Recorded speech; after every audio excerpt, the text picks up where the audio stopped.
I'm Janice Edwards, and we are on location at Roosters Roadhouse in Alameda for a very special show featuring author J.A. McFarland, who wrote Onto Old Earth. We are also going to have music from Planet Floyd. It's going to be an incredible show. Join us. That's next on Janice Edwards, Bay Area Vista. Lennar, Livermore unit of National Association of Rocketry, gathers model rocketry enthusiasts of all ages to safely fly model and high-power rockets. Lennar promotes youth education, community involvement, and reading, and is proud to sponsor this Bay Area Vista special with author J.A. McFarland.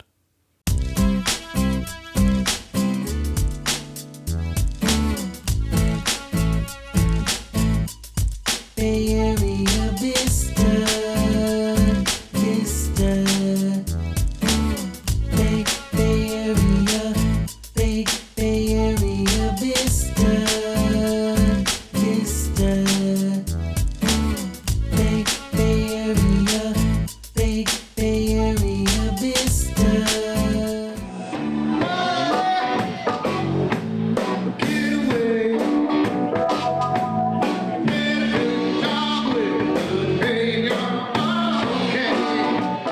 What drives that insatiable interest to evil? Perhaps we are lured to conflict, that burning, timeless question, will good prevail over evil? But what if 6 different forms of dark, insidious evil embodied one ultimate power, one chief antagonist? Shifty characters, mystery, the unknown. The Myriad will begin tonight. Welcome to Bay Area Vista. I'm Janice Edwards, and as I said earlier, we are on location at Roosters Roadhouse in Alameda.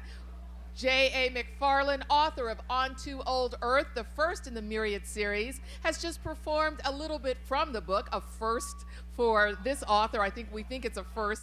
We're here, it's a first for Bay Area Vista as well, and we're excited to be here. We have fans in the audience as well, and he will have questions later. But right now, I have a chance to talk with J.A. McFarland about how it all began. So first of all, nice to see you, and thanks for having us in. Well, thank you for having me. It's great to be on your show today. Thank you so much. You are from Alameda, so in many ways, this is like homecoming. Let's talk a little bit about growing up in Alameda. Were you a writer as a young boy? I was. Actually, what I did was I started with comic books. I still have handmade, hand-printed comic books. Then I went to inventing different board games, and then advanced to short story writing. Yeah. So, and you also did some Super 8 movies in the 80s, right? Yes, yes. Actually started way back in the 70s. I know I'm giving away my age, but yeah, back in 1974, we just had the 40th anniversary of my first film.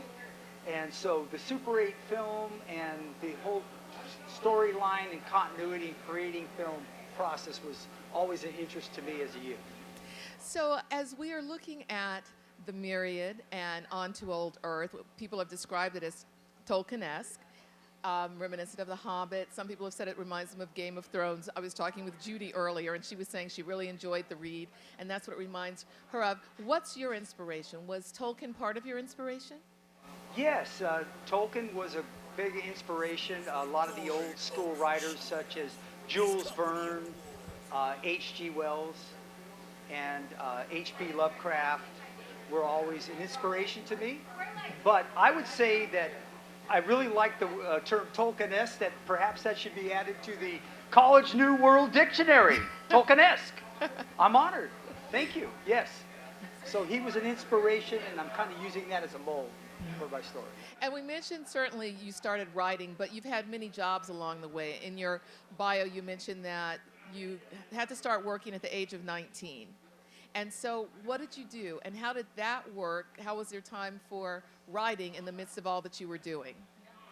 Good question. It was quite challenging, really. I kind of just started off with menial jobs. I kind of geared my way to working in facilities, in different buildings, and then grew up to become a property manager, learned about contract law. In the meantime, I always kept my artistic endeavors in balance, that after a long 40-hour week, I would get to work on all these different films, and I actually was in a band at one time. I love writing songs. So then from there, even to today, I'm really now a facilitator at facilities. Yeah, working in buildings. And so you get up early to write? Yes, yes. It's really important to kind of fit in your time. There's a lot of sacrifice involved. I get up really early, write for a couple hours, go through a long, hard day, and then in the evening hours, continue with more writing. Yes.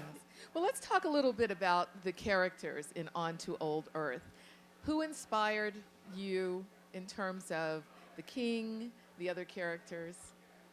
Wow, really good question. Okay, excellent question. Who inspired me for these characters? You did.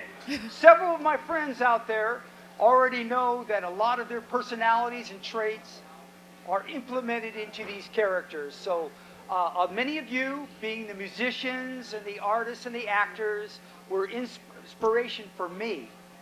And I really love you, and all the friends that I've had here in town have been a form of inspiration to create a lot of your virtues that you are and your personalities and incorporate those into these characters.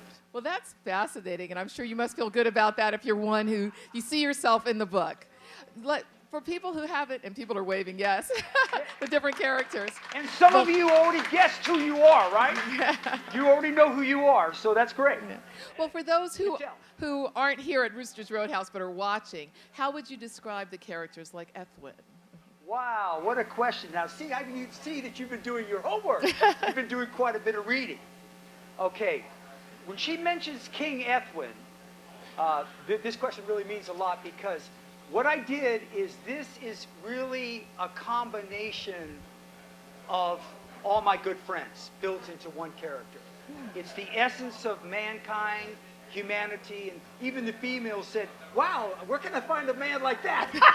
You know, so it's like he's really got all these great virtues and talents and the chivalry, the manhood, you know, one of the last of the great white knights, you would say, Yes. really. So he's a combination of all my friends put into one character. That's quite a tribute to your friends as well. So describing the plot then, because it is light versus dark, good versus evil, that kind of triumph, explain a little bit. Don't give it all away, because for people who haven't read, we don't want to spoil that. But let's talk a little bit about what happens in On to Old Earth. Okay, good question. And a synopsis is, I've studied a lot of stories. I really have something exciting to bring to the world. I kind of introduced a subplot. There's a threat to this world. There's a group of different individual kingdoms that don't quite get along with each other. So they kind of have no choice but to join together, bury the hatchet, kind of get along, and go on this long quest. But as you said, not to ruin any surprises, what you think the story will be, which is known as a subplot, becomes actually a center main story, which you did get a little bit in the book trailer earlier. Okay. Right, and one of the things I love that you wrote here is you say that Ethwin said, "We are not alone in this fight. Faith alone assures victory over seekers of destruction. Remember, good shall come from this. I am convinced we are part of a living prophecy, equal in heart, fully in soul." Then he speaks, "I care about you, my love. Happy was I not chosen to part from thee." So it's a love story, but it's also a story of faith, and there are many spiritual components to it. Tell me a little bit about your own spiritual understanding and how you've brought that into Unto Old Earth. Excellent question. I would say that, first of all, to put it in short terms, divine download. A form of spirituality is like a vision that you have that combines passion from the heart, that gels and churns within the soul, and creates this embodiment through the mind to create this form of imagination, and combining this enlightenment, enthusiasm, and energy all put together. And like us in life, we really wonder and look at all the mysteries in life, and that we search for the truth. And what this book really is about is these people in search of the truth. And what do you hope people will take away from it at the end of this journey? I believe that they will be able to find their own goals and to find out where life can take you, and sure peace and mind and happiness. Those are beautiful. Those are beautiful sentiments and Thank you. very inspirational. I know that people who have expressed their interest in the book say that they have really been moved by your journey. And I'm just in awe of the ability to create as many volumes as you have planned for this story. So you've said it's a divine download. When it comes to your characters, do you start out creating them and then do they speak to you, or do they come to you first? I know a lot of writers say many times, I'm not sure what the character's going to do. I have to go along and see what they're going to do. Is that your experience? Actually, that is what the most common theme or process of writing is to write as you go along. I'm happy to tell you that I have a 6-book planned series. Normally a trilogy is a huge story. I want to double your pleasure, double your fun, okay, by giving you so much more into one really titanic tale. Actually, what's amazing is when I started the story, I would go to bed at night and I would be able to control my dreams. I would have where I was writing, I was creating a scene, and all of a sudden I said, okay, that's where I start writing. Let me just close my eyes and continue the story. And I would see this imagery, this vision, sights and sounds, as Janice just asked, questions and voices. They absolutely speak to me. They're alive. I see remembrances of childhood with my friends. Many of them have always followed me and been really good friends. And what I'm excited to say is that since this book has been out, my friends have become even happier than already happy. I mean, it's exciting. And putting together this production group together with your production group is exciting as well. Well, we're excited to be here also. As I said, this is awesome to see the support, and also for dreams coming true, because you talked about how your dreams continue the work, but also to see this at this stage. I know the vision is for screenplays and additional successes, but even this achievement is something that many people think, oh, someday I'll write a book, and that someday never comes. But here you've planned this, you have this, and one of your dedications to writing is to also inspire youth to begin reading more. You do book readings, and you said that as young as 9 years old, you have followers who are very interested in Ethwin's story and all read. That is beautiful. Thank you. Thank you for saying that. You really encapsulated what my desire is and part of the passion process into this series. I've been talking with a lot of youth that kind of need guidance into knowing that whether you're writing music or performing fine arts or a book, as I said in the preliminary of the book trailer, it begins with black and white, and you need to put pen to paper. And what's amazing is you have nothing but a blank page, and then something arises and begins and is born from nothing, where fantasy is just this imagery, and now you've turned it into a form of reality. Now, in reference to children, I encourage reading because it really helps increase, young and old, your motor skills, increases your vocabulary. Everything from just plain great conversations to job interviews. And it relaxes you. You know, we're living in a fast-paced, stressed environment that people need to read more, because then when it calms you down, you're able to relax through life. So that's one of the many things that I want to do to instill reading in children.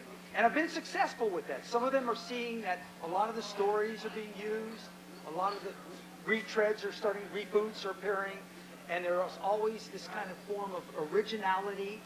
When I was young, I want to be a fireman, I want to be this, I want to be that. And it was great to have those dreams as a child, but it came this point where when I made the board game or I made comic books, and then I started with Super 8, is to getting out with friends and doing things, being proactive, and making fantasy become reality.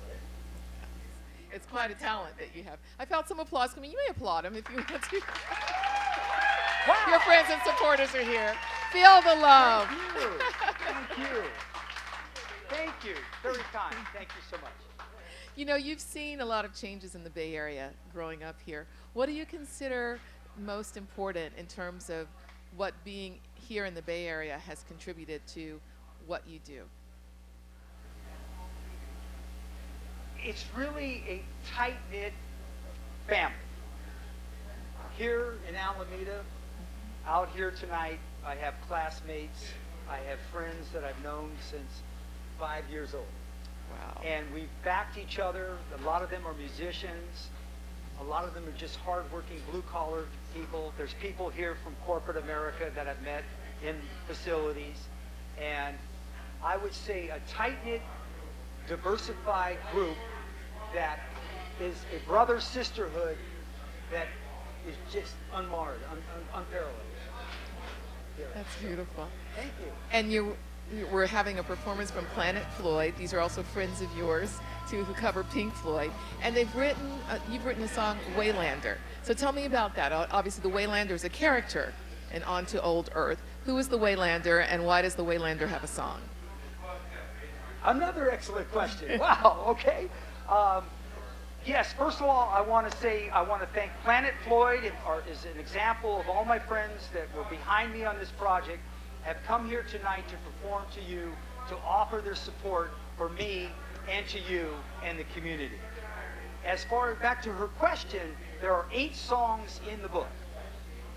I've written songs. I consider myself to be a lyricist.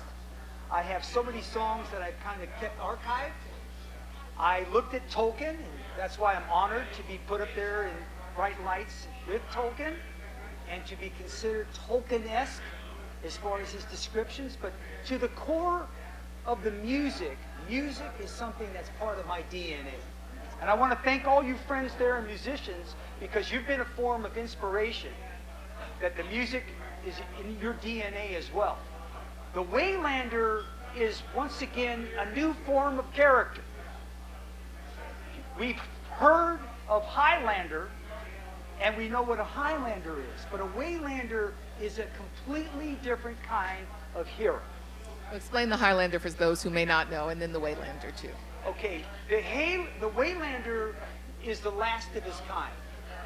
His form of race had done sacrifices to help get the 4 kingdoms in the homeland united. There had always been this bigotry and separation. So he basically is really a servitor to the land. He's like a peacemaker. He's kind of a nomad. He's his own kind of man himself. A one-of-a-kind hero. The rest I can't tell you because it'll give away the story. I know, we sure. want to know more about the other 5 books that are coming too. Yeah. So the second book is almost complete, close to being completed, a few months out. Yes, yes. The second book is really something I cannot wait to present to the world. I'm projecting that the second book of the Myriad should be out in spring of 2016. I've actually, through some of my friends, and being reached by movie people, there are Hollywood brokers in need of stories. I actually even had a meeting and showed the map to the second book and was told, we really want you to finish the second book and perhaps even have another meeting with you. So things are exciting, and that this story is really exciting, that there is a lot of great potential that this story will become a movie or a long-running cable series. So I'm really excited to tell you that all my presentations with different story brokers have been exciting and beneficial, and certainly they're waiting. And they were the ones that told me, look, you've written a very big book. The Hobbit, for example, is 289 pages. Each of the Lord of the Rings books is around 300 pages. Well, tonight, 550 pages is the Myriad Book 1 Onto Old Earth. The second book and the third will be projected at 500 pages. So these are big, big books with a lot of action, a lot, as you see, as I try to explain, a lot of emotions and different forms of genre. It may be a fantasy on that label, but as you can see, it's mystery, suspense, scary, romanticism, action, intrigue, everything. It's all in there, Yeah. right? And lots of it too. So I'm thank just you. curious, when you meet with the Hollywood people, do you dress like this? That's a pretty good idea. How about this? When I have the next presentation, will you go on tour with us? We'll have to talk about that. Okay. But I was thinking it's imaginative, and you certainly capture people with that as well. But I was just wondering, in those meetings, do you Well- go? But you show them the map. Yeah, And yeah. the, and they the really map, want which to see visuals. right. My books have illustrations, by the way, and so I had brand new illustrations in the second book, and I showed those pictures because pictures, means a lot to them. Right. But what's exciting is some of the readers are going, man, your color and tapestry and your descriptions, you certainly made it really easy for the special effects department. And I was excited because that was one of my intentions. Well, I know that you think through things. You have a whole vision of all of these things that you want to achieve. What will it mean to you to see your work as a screenplay, personally, as you think about starting out, growing up in Alameda, reading, and when that day comes? What will that mean to you? That will mean I would be really humbled and honored for a dream to come true, because actually with the way that the characters are alive and speak in a medieval tongue, it's like a world that's alive, that's become reality. And to see that happen would be one of the greatest achievements and intense planning. Oh, we certainly look forward to that for you. You mentioned your team, and I know your family has also played a role. Can you share a little bit about how they've supported you? Because there are a lot of people who have dreams. Sometimes the dreams die because they don't have people around them to say, I believe in you, you can do it, to understand that if you're getting up at 3 in the morning to write before you go to work, there's a sacrifice, and your loved ones have to be supportive in that way. So let's talk a little bit about that close support system that you have. Yes, great family. You said it eloquently. Sacrifice is a huge part of this process. A lot of the family quality time has to be put aside. But what's beautiful is that the support from family and friends, and then once the first book launched, then it became like a paperback, tangible in your hand, that you see this great vision has come to life. And then you know that there's much more that's going to arise from it. So you have to really just kind of stay focused, set your plans, try to enjoy yourself when you can. Certainly turn off the big screen cable TV because there's no time, for some. Well, but watch Bay Area Vista. Of course, for her. And we'll be having a big party for that when the premiere begins on TV, for sure.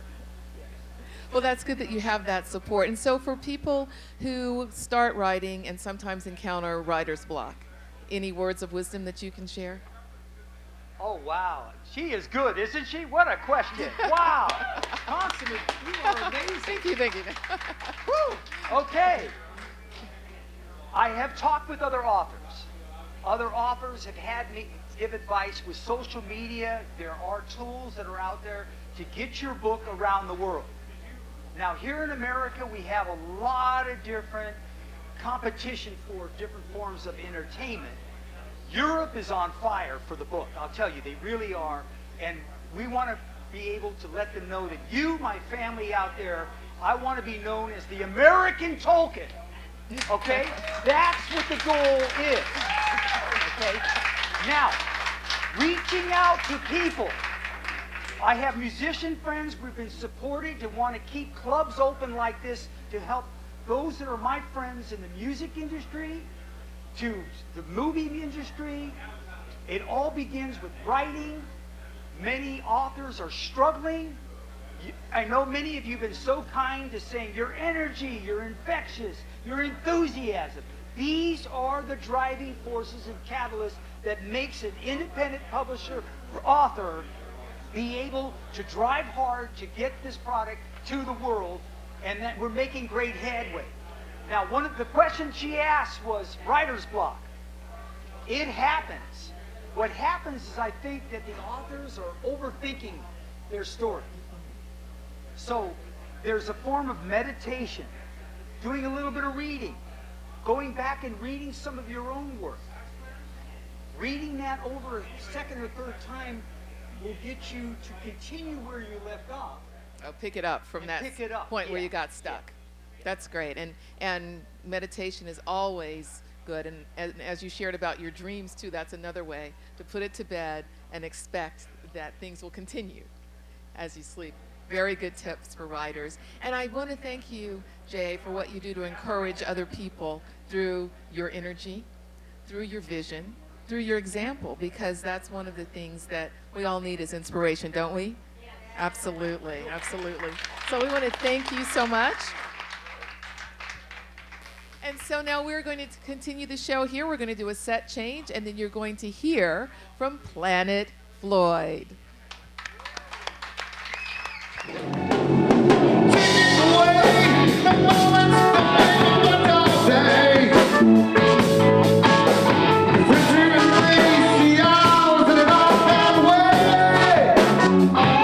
And now let's welcome back to the stage, J.A. McFarland. Thank you very much. Good to see you. Thank you so much. It's a little different from earlier, I think. As a matter of fact, I have something for you here. I wanted to give you a little gift. Oh my goodness, what is this? This is the Mackey Award. Oh, it's Where did you come up with these names? And what I did was I took different syllables and words and kind of combined them. And in some cases, I actually removed words. For example, the character that is actually you is Lish the Sage, with the white hair and beard, to this great classmate of mine. I never had an author take me to Broadway before I could even read the book, so it was an amazing show. That's our show. I'm Janice Edwards. Thanks for all that you do to make our Bay Area, our Sacramento area, and our world a better place. We look forward to seeing you next time. Please join us then.